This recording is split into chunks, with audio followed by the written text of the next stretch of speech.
They prayed for protection and offered their daughter's soul in return to the demon. The little village of Oakhaven was nestled between rolling hills and a sparkling lake, seemingly far from any danger. But beneath this idyllic facade, a sinister secret festered. The townspeople, you see, had made a pact with the devil himself. Every year, a terrible monster emerged from the lake, preying on the villagers and their livestock. Fearful of its wrath, the townspeople turned to the only source they believed could help them, Satan. In exchange for the safety of their town, they promised him something far more valuable, the soul of one of their daughters. As the years passed, Oakhaven became a shadow of its former self. The villagers lived in constant fear, knowing that one day soon the monster would return. And when it did, it always took someone precious from them. This year, it was young Elizabeth, the miller's daughter. On the day of her sacrifice, the entire village turned out. They watched as Elizabeth walked toward the waiting monster, her head held high, her heart filled with courage.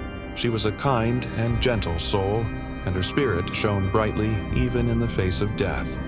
The creature lunged, but before it could devour her, a figure stepped in. It was the village priest, Father Michael.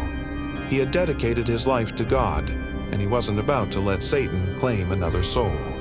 With a voice trembling with power, he commanded the beast to halt.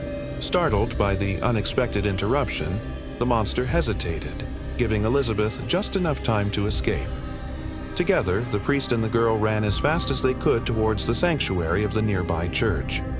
Inside, they locked the doors and barricaded themselves inside. But the creature was relentless. It smashed through the barricades and burst into the church, its eyes fixed on its prey. Father Michael stood protectively in front of Elizabeth, shielding her with his own body. He knew that he might not be able to save himself, but he was determined to protect the innocent girl. As the monster approached, he reached out and grabbed hold of its arm, its claws digging into his flesh. Despite the searing pain, he held on, his eyes blazing with defiance. And at that moment, something incredible happened. A blinding light filled the church and the monster let out a deafening roar. When the light subsided, the creature was gone, leaving behind only a faint wisp of smoke.